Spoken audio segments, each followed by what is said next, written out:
Goiena komunikazio taldeak Mondragon Unibertsitatearekin elkarlanean antolatutako komunikazio kampusa izango dugu izpide ondorengo minutuetan. Xabi Urtzela ongi etorri. Atzaldeon, Larraitz. Bueno, burubera ibili zinen aurreko astean horretan, eta zertan ibili zineten, edo beto esan da, zer moduz ibili zineten? Bueno, zer moduz galdera horri erantzun daike ni behintzat oso ondo ibili gintzela, gero gazteekin eurei galdera hori egin genien, eta segituan entzungo dugu zeintzuk izan ziren euren esanak ero zela ibili ziren eurak, gu oso ondo, bestiak beste askotan emoten dauelako halako batera irakastera joaten garena eta benetan konturatzen zara, irakatsi baino norberak ikasi dituela gauza asko, ezta?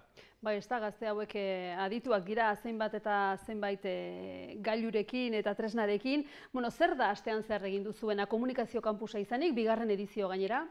Komunikazio kampusean, astelehenetik ostiralera 5 egun izen diez, 5. egunerako podcast bat, bideo podcast bat egiteko eskatu genian, eta astean zehar, poliki-poliki pilulak erakutziaz joan gara, erakusten hain zuzen zer dan podcast bat bera eta zelan egiten den, ezta?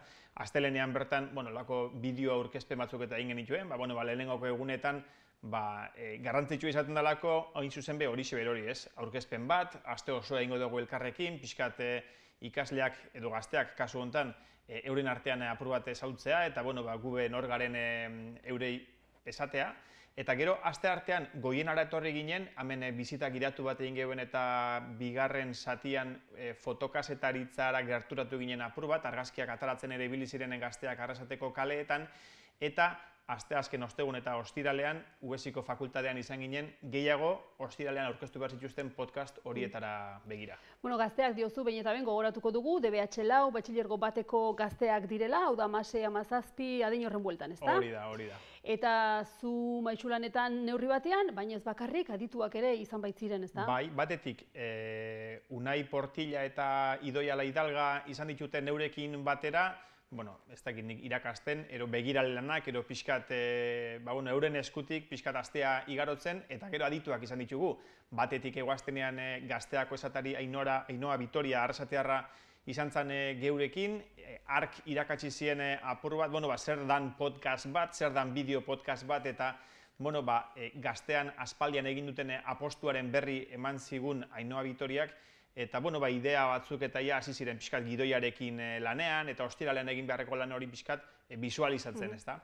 Eta gero ostegunean etorri izan Ales Padilla, gaur egun Tabakaleran dabile Ales, eta ostiralean egin beharreko lan hori aste barruan zela saldu sare sozialetan, bai? Hor badugu aspaldian tresna garrantzitsu bat, izan daitekeela bai Twitter, Instagram, Facebook, gainontzeko komunikabide tradizionalagoak, balio duten baita norberak egiten duen lan hori zabaltzeko, edatzeko, da pixkat Alesek horixe azaldu zien gazteei, horren bestez, nahiko kompleto esaten den moduan. Bai, ikusten nahi gara irudiak, bai Goienako plato honetan jasotakoak, bai Mondragon Unibertsitateko instalazioetan ere jasotakoak, gaztei dagokienean, zer dira, kazetaritza edo egin nahi dutenak, edo bat ere, edo denetik, edo... Danetarik dau, egisa da, eta 2 urtetan gainera horixe da ikusi duguna. Batzuk badaukie pixkat komunikaziorako nahi hori ez, edo bertara gerturatzea, etorkizunean kazetaritza ikastea, edo ikusentzute moduko ikasketak egiteko interesa badaukate,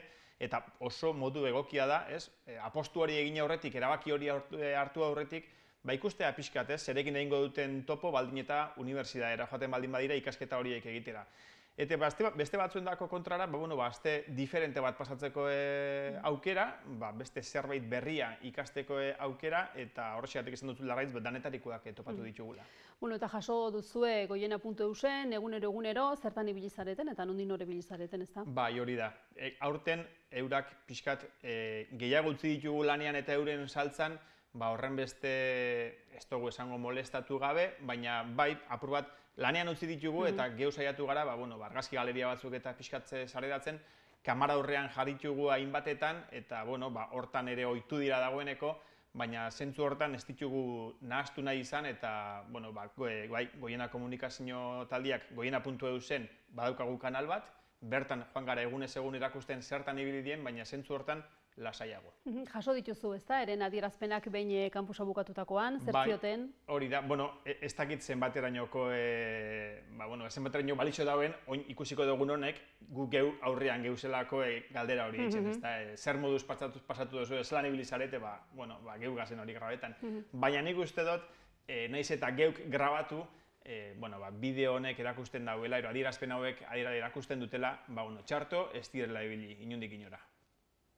Ni uste izugarrizko esperientzia izan dela, pixkat mundu honetan sartzen juteko eta ezagutzen juteko nola egiten dian gauzak ikusentzunezkoan eta gazetaritzen eta oso ondo junta.